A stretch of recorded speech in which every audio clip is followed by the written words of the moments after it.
میرے بھائیوں، آج ہمارے ہندوستان کے اندر خداؤں کی تعداد بہت بڑھ رہی ہے۔ زمانے جاہلیت میں نے آپ کو بتایا خداؤں کی تعداد کتنی ہو چکی تھی۔ انسانوں کی تعداد سے زیادہ ہندوستان میں خدا پیدا ہو چکے تھے۔ جب غریب نواز آئے، ہند الولی آئے، عطا رسول آئے، اور جب آپ نے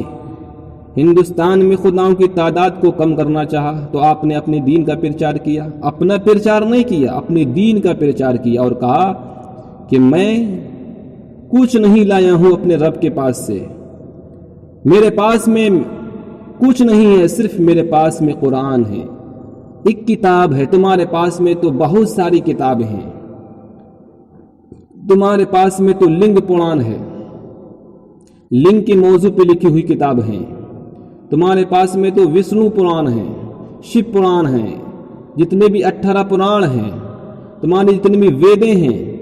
تمام ویدوں کی شکتیاں، اس میں جتنے بھی منتر ہیں وہ شکتیاں ایک طرف رکھ دو، اور میرا ایک قرآن ہے، اور اس قرآن میں ایک سورت کا منتر ایک طرف رکھ دو، اور دونوں کی تلنا کرو اور دیکھ لو شیطانی شکتی ہار جائے گی یا رحمانی شکتی جیت جائے گی۔ میرے بھائیوں، مقابلہ کروایا، ایک مرتبہ مقابلہ نہیں ہوا بلکہ کئی مرتبہ مقابلہ ہوا۔ وہ انا ساگر جس کو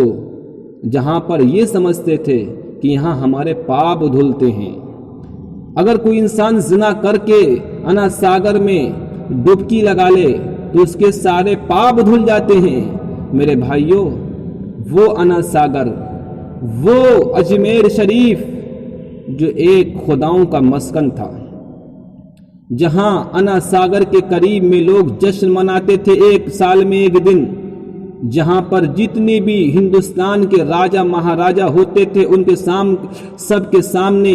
لوگ سجدہ کرتے تھے، اور سجدہ کرنے کے بعد میں اپنی دیوی دیوتاؤں کو پاک کرتے تھے انا ساگر میں، اور پھر خود بھی پاک ہوتے تھے۔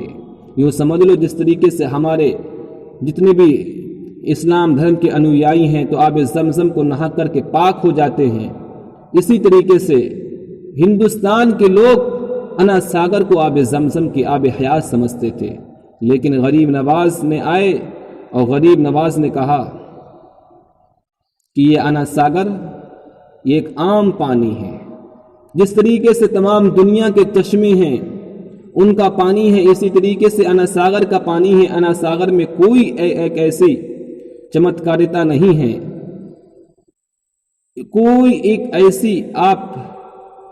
سبدھا دکھا دو، فضیلت نہیں ہے جو دنیا کے دوسرے چشموں میں نہیں ہے سوائے آب حیات کو چھوڑ کر کے۔ آپ نے جب یہ باتیں کہیں، اور آپ سب جانتے ہیں کہ اپنے دھرم کا پرچار کرنا یہ تو آسان ہے، لیکن دوسرے دھرم کی رسم و رواج کو غلط کہہ دینا کل بھی ہندوستان کے اندر بہت بڑا اپرادھ تھا، اور آج بھی ہمارے ہندوستان کے اندر بہت بڑا اپرادھ ہے۔ ہندوستان کے اندر آپ ہندو دھرم کی رسم و رواج کو برا نہیں کہہ سکتے، آپ اگر اسلام دھرم کو مانتے مانیے، لیکن آپ ہندو دھرم، عیسائی دھرم، سکھ دھرم، پارسی دھرم، کسی بھی دھرم کو میرے بھائیو ہندوستان میں غلط نہیں کہہ سکتے۔ اگر وہ چاہیں وہ شیو لنگ کی پوجا کریں، لنگ کے اوپر دودھ ڈالیں، چاہے وہ غریبوں کو بھوکا مار دیں، لیکن لنگ کے اوپر 1,000 کروڑ لیٹر دودھ چڑھا دیں، وہ سب جائز ہے۔ میرے بھائیو، ہمارے ہندوستان کے اندر قبروں کے اوپر 1 ارب روپیہ کی چادریں چڑھ جائیں، لیکن وہیں پر غریب بیٹیوں کی شادیوں کے لیے 1 روپیہ بھی دینے کے لیے نہیں ہو پیروں کے پاس میں، تو بتاؤ تو صحیح میرے بھائیو، اس کے خلاف بولنا یہ ہے اصل تبلیغ۔ میرے بھائیو، یہ بہت مشکل ہے، یہ حق کو واضح کرنا، حق بولنا ہر زمانے میں بہت دشوار ہے۔ حق یہی تھا کہ انا ساگر ایک معمولی سا پانی ہے، معمولی سا ایک ساگر ہے، ایک معمولی سا چشمہ ہے، معمولی سا ایک تالاب ہے، لیکن وہاں کی لوگوں کے نواسیوں کے مطابق، وہاں کے رہنے والوں کے مطابق یہ آستھا تھی اس پانی میں کہ ہم جتنے بھی پاپ کر لیں، لیکن اگر ہم انا ساگر میں نہا لیں گے تو پھر ہمارے سارے پاپ دھل جائیں گے۔ تو میرے بھائی، اس آستھا کو ٹھکرا دیا غریب نواز نے، کہا میں ایک عام سادھارن پانی سمجھتا ہوں اس پانی کو، میرے بھائیو جب یہ آواز آپ نے اٹھائی تو لوگوں نے بہت برا مانا، کہا ایسا کرو، یہ انا ساگر کے چمتکار کو جھٹلاتے ہیں، انا ساگر کی فضیلتوں کو جھٹلاتے ہیں۔ ایسا ہے کہ پورے اجمیر شریف کے اندر اتنا بڑا چشمہ کہیں نہیں ہے، اور اس چشمے کو چھوڑ کر کے اس سے بڑا چشمہ کوئی نہیں ہے آس پاس میں۔ ایسا ہے اس فقیر کے لیے اس چشمے کے جب یہ انکار کرتا ہے تو اس کے لیے پانی کو بند کر دو۔ یہ ہمارے دھرم کے خلاف بولتا ہے۔ ہندوستان میں اگر آپ کسی بھی دھرم کے خلاف بول دو میرے بھائیوں، اس دھرم کے لوگ تمہیں 100 گالیاں بکیں گے۔ میرے بھائیوں، اب کہنے کا مطلب یہ ہے، جب غریب نواز کے لیے پانی کو بند کر دیا گیا تھا تو اس وقت میرے غریب نواز نے کہا تھا کہ تم یہ نہیں جانتے ہو کہ میں کون ہوں اور کس کا دوست ہوں اور کیا لے کر کے آیا ہوں، تم میری شکتی کو نہیں جانتے ہو، تم میری ذات کو نہیں جانتے ہو، تم نے چلو ٹھیک ہے، تم نے انا ساگر کا پانی بند کر دیا اور یہ سمجھ لیا کہ ہم پیاسے مر جائیں گے، لیکن ایسا نہیں ہو سکتا۔ ارے مدعی لاکھ برا چاہے تو کیا ہوتا ہے وہی جو منظور خدا ہوتا ہے۔ آپ نے کہا، آپ کو جب یہ معلوم ہو گیا کہ راجا نے، پرتھوی راج نے اپنے تمام سپاہیوں کو یہ آرڈر دے دیا کہ رات کے 12 بجے سے لے کر کے پھر ہمیشہ ہمیش کے لیے ان فقیروں کے لیے، سنتوں کے لیے پانی بند کر دیا جائے گا، اور انا ساگر کے علاوہ کوئی دوسرا چشمہ بھی نہیں تھا جس سے پانی لیا جا سکے۔ لیکن جب غریب نواز کو معلوم ہوا تھا کہ میرے لیے پانی بند کر دیا جائے گا تو آپ نے کہا ایسا ہے، انتظام کر لو پانی کا۔ تو غریب نواز نے اپنے ایک مرید بابا فرید الدین گنج شکر کو بھیجا تھا کہ جاؤ تم انا ساگر سے کہنا کہ تم کو غریب نواز نے بلایا ہے۔ تو وہ بابا فرید الدین گنج شکر رحمۃ اللہ تعالی علیہ گئے، اور پوری دنیا نے دیکھا کہ بادشاہ کے سپاہی رات کے 12 بجے سے ہی لگ چکے تھے اور ناکہ بندی لگا دی تھی۔ میرے بھائیوں، پہلے زمانے میں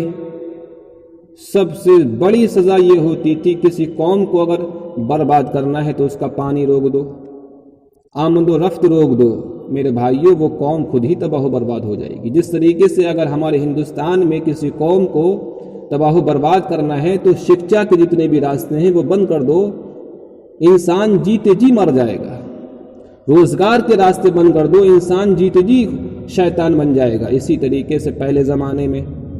سب سے بڑی سزا کسی قوم کی ہوتی تھی جو کھانا اور پانی بند کرنا ہوتا تھا، کیونکہ انسان بنا پانی کے نہیں جی سکتا، انسان بنا کھانے کے نہیں جی سکتا۔ میرے بھائیوں، تو جیسے ہی بابا فرید الدین گنج شکر گئے تھے اس وقت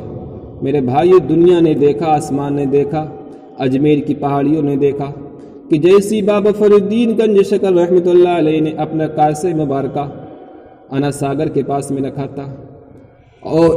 فقط اتنا کہا تھا، اے انا ساگر تجھ کو غریب نواز نے بلایا ہے، معین الدین چشتی نے بلایا ہے، آجا۔ تو پوری روئے زمین نے دیکھا، انا ساگر کی زمین نے دیکھا کہ سارا انا ساگر کی زمین خشک ہو گئی تھی، ریت میرے بھائی خشک ہو گئی تھی۔ انا ساگر ہی نہیں بلکہ انا ساگر کے علاوہ جو چھوٹے چھوٹے گھروں میں چشمے تھے، پہاڑوں سے چشمے نکلتے تھے، وہ بھی خشک ہو گئے تھے۔ یہاں تک کہ جو جتنے بھی جانور تھے ان کے تھنوں میں دودھ بھی میرے بھائیوں سوکھ چکا تھا، وہ تھے غریب نواز۔ تو کہنے کا مطلب یہ ہے، غریب نواز میں ہندوستان کے اندر خداؤں کی تعداد بہت گھٹا دی تھی، لیکن جب یہ چمتکار کو دیکھا اور چمتکار کو دیکھنے کے بعد میں جب پورے انا ساگر کو سوکھا ہوا پایا اور میرے غریب نواز کی اتنی بڑی کرامت جب دیکھی تو اسی وقت 90,000 لوگوں نے کلمہ شہادت پڑھ لیا تھا۔ میرے بھائیوں، تو اس وقت سے لے کر کے آج تک 800 سال ہو گئے میرے بھائیوں، ہمارے غریب نواز نے اور غریب نواز کے غلاموں نے ہندوستان کے اندر خداؤں کی تعداد کو کم کر دیا، لیکن میرے بھائیوں یہ 300 سالوں سے خداؤں کی تعداد جو گھٹ رہی تھی وہ پھر بڑھنا شروع ہو گئی ہے۔ میرے بھائیوں آپ یہ دیکھ لیجئے، ہمارے محی الدین مظفر ابو المظفر محی الدین مظفر اورنگزیب علیہ رحمۃ و رضوان کے جانے کے بعد میں ہندوستان میں خداؤں کی تعداد بڑھتی ہوئی نظر آتی ہے، ہم کو گھٹتی ہوئی نظر نہیں آتی۔ میرے بھائیوں وہ ایک فقط واحد ایک ایسا دھرم، ایک ایسا مذہب اسلام ہے جو ان باطل خداؤں سے ٹکرانے کی طاقت رکھتا ہے۔ اس مذہب اسلام کے انویائی صرف پوری دنیا انسانیت کے ایسے ہیں جو ان باطل خداؤں سے ٹکرانے کی طاقت رکھتے ہیں۔ عیسائی دھرم کے لوگ ہندو دھرم کو برا نہیں کہہ سکتے، پارسی دھرم کے لوگ میرے بھائیوں ہندو دھرم کو برا نہیں کہہ سکتے، کسی بھی دھرم کو وہ برا نہیں کہہ سکتے۔ میرے بھائیوں جتنے بھی کافر ہیں وہ ملت واحدہ ہیں، کیونکہ سب کا خدا ایک ہے، وہ ہے شیطان۔ وہ شیطان کی صورت میں چاہے میرے بھائیوں پتھر کے آگے جھک جائے یا کسی عیسیٰ روح اللہ کی کسی مورتی کے آگے جھک جائے، وہ سب عزازیل کے شیطان کے آگے ہی جھکنا ہے۔ تو کہنے کا مطلب یہ ہے خداؤں کی تعداد بہت بڑھتی جا رہی ہے، اور آج کے سمے میں ہمارے ہندوستان کے اندر یہ چند سالوں سے 70 سالوں سے خداؤں کی تعداد اور عروج پہ پہنچ گئی۔ وہ تعداد ہمارے خداؤں کی میرے بھائیوں جو اورنگزیب علیہ رحمۃ و رضوان نے گھٹائی تھی،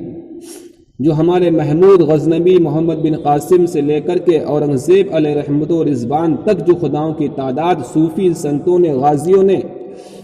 شہیدوں نے گھٹائی تھی، وہ تعداد پھر بڑھتی چلی آئی ہے۔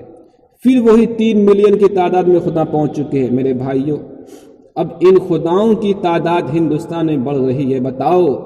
اب ہندوستان میں ان خداؤں کی تعداد گھٹنا چاہیے نہیں گھٹنا چاہیے؟ گھٹنا چاہیے۔ ہندوستان کے اندر خداؤں کی تعداد اب تو اتنی تیزی سے بڑھ رہی ہے کہ 70 سال میں اتنی تیزی سے کبھی نہیں بڑھی ہے۔ ہندوستان کے اندر سب کو معلوم ہے، پوری دنیا انسانیت جانتی ہے، 1947 کے بعد میں 1947 کے بعد میں 1947 کے بعد میں رام راج ہندوستان میں رام راج کی استھاپنا ہو چکی تھی، مگر رام راج کی استھاپنا ہونا یوں سمجھ لو کہ ہندوستان کے اندر باطل خداؤں کی استھاپنا ہونا ہے، شیطانیت کو زندہ کرنے کی استھاپنا ہونا ہے میرے بھائیوں، اور اسلام دھرم کو ہندوستان سے ختم کرنے کی استھاپنا ہے۔ لیکن وہ رام راج جو کہ 1947 کے بعد میں تھا، اس میں تھوڑا سا سکون ہم کو کہیں نظر آتا تھا، لیکن اب وہ سکون جو ہمارے صوفی سنتوں نے دیا تھا، کیونکہ اس وقت 1947 کے وقت میں ہمارے ہندوستان میں صوفی سنت موجود تھے، اگرچہ غازی موجود نہیں تھے، سیاسی میدان میں کوئی سیاسی لیڈر موجود نہیں تھا، لیکن میرے بھائیوں جو ہندوستان میں باطل خداؤں کی تعداد کو جھکا سکے، ختم کر سکے، لیکن ہندوستان کے اندر صوفی موجود تھے، وارث پاک موجود تھے، ہمارے شاہ جی محمد شیر میاں موجود تھے، بہت سارے اس روئے زمین پہ ہمارے اولیاء کرام موجود تھے جو ان باطل خداؤں کی تعداد کو کم کرنے میں لگے ہوئے تھے۔ لیکن میرے امام کے جانے کے بعد میں اللہ پاک کی جانب سے کوئی ایک ایسا صوفی، ایسا سنت نہیں آیا جس نے خداؤں کی تعداد کو گھٹا دیا ہو۔ میرے بھائیوں اب تو اس عروج پہ پہنچ چکی ہے خداؤں کی تعداد، خداؤں باطل خداؤں کا پرچار اس زور پہ پہنچ چکا ہے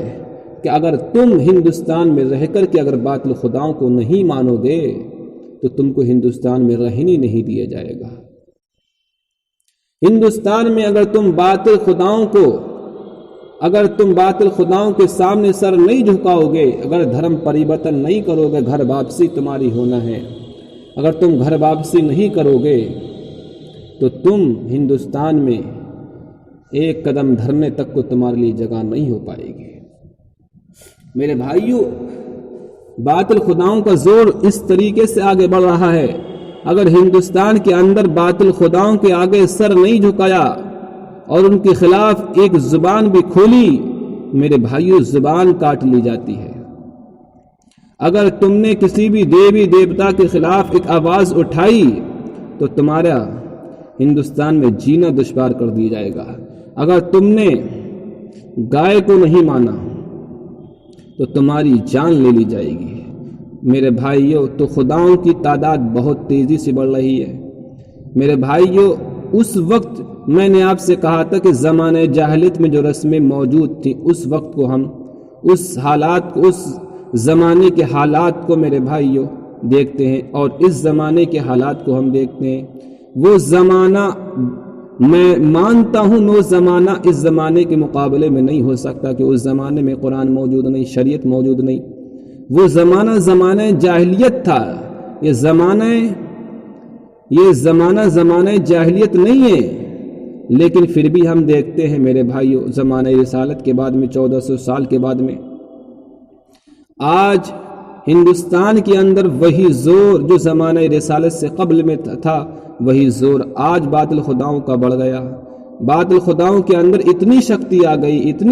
آ گئی کہ آج انہوں نے ہمارے ہندوستان کے اندر ایک انسان کی جان لینا شروع کر دی ہے۔ میرے بھائیو، ہندوستان میں خداؤں کی تعداد بہت زیادہ، پوری دنیا جانتی تھی میرے بھائیو، زمانہ جاہلیت میں کسی بھی باطل خدا کے آگے جو سر نہیں جھکاتا تھا تو اس کو سنگسار کر دیا جاتا یا تو اس کو مار دیا جاتا، لیکن آج ہمارے ہندوستان کے اندر جو نہیں مانتا ہے تو میرے بھائیوں اس کو مارا ہی نہیں جاتا بلکہ اس کو دیش بدر کر دیا جاتا ہے۔ ہندوستان میں رہنے کے لیے اس کے لیے ذرہ برابر کوئی ایک جگہ نہیں۔ تو میرے بھائیوں، میں پھر وہی آیت کریمہ پڑھتا ہوں، لَقَدْ مَنَّ اللَّهُ عَلَى الْمُؤْمِنِينَ إِذْ بَعَثَ فِيهِمْ رَسُولًا۔ اللہ پاک نے مومنین پر احسان فرمایا کہ ان میں ایک ایسا نبی بھیج دیا جس نے ان کو پاک کر دیا اور باطل خداؤں کا جو بھی زور تھا اس کو ختم کر دیا۔ باطل خداؤں کی تعداد ملک عرب سے ہمیشہ کے لیے ختم کر دی۔ اب قیامت تک کبھی باطل خدا کی ملک عرب کے اندر مکہ شریف میں میرے بھائیوں کبھی غیر اللہ کی پوجا نہیں ہو سکتی، لیکن ہندوستان میں تو ہو سکتی ہے نا۔ ہندوستان میں میرے بھائیوں جتنی خداؤں کی تعداد زمانے جاہلیت میں تھی، اتنی ہی خداؤں کی تعداد اب بڑھ رہی ہے۔ باطل خداؤں کا زور اتنا بڑھ گیا کہ اگر ان کے تم صنم خانے کو اگر بننے میں اگر کہیں روک لگاؤ گے، اگر ان کی مورتی، اگر تم ان کا اسٹیچو بنانے میں اگر تم روک لگاؤ گے تو میرے بھائیو تو تمہاری زندگی میں روک لگا دیا جائے گا، تمہاری سانسوں کو روک دیا جائے گا۔ غریب کی بستی اجڑے تو اجڑنے دو، غریب کی زمین پر قبضہ ہو رہا ہے تو ہونے دو، لیکن غیر اللہ کا جو پرچار ہو رہا ہے اس کو بند نہیں ہونے دی جائے۔ تو میرے بھائیوں، اب ہم رب کی بارگاہ میں دعا کرتے ہیں، مولا تو اب یہ ہندوستانی مسلمان ہیں، ان پہ بھی احسان فرما دے، اور ان میں اب رسول تو نہیں آ سکتا، کوئی نبی تو نہیں آ سکتا، لیکن ایسا ویکتی ضرور آ سکتا ہے جو اپنے نبی کا غلام بن کے، اپنے نبی کے غلاموں کا وہ پٹا جو اعلیٰ حضرت امام عشق محبت نے کہا تھا کہ تجھ سے در سے سگ سے ہے نسبت مجھ کو، اس غلامی کا پٹا اپنی گردن میں ڈال کر کے اور اپنے ہاتھوں میں علم اسلام لے کر کے اور دوسرے ہاتھ میں تلوار لے کر کے ان خداؤں کی تعداد کو، ان خداؤں کے زور کو گھٹا دے۔ ایسا پروردگار عالم ہمارے مومنین پر ایسا ویکتی مومنین کے درمیان میں بھیج دے جو ان تمام باطل خداؤں کے زور کو بالکل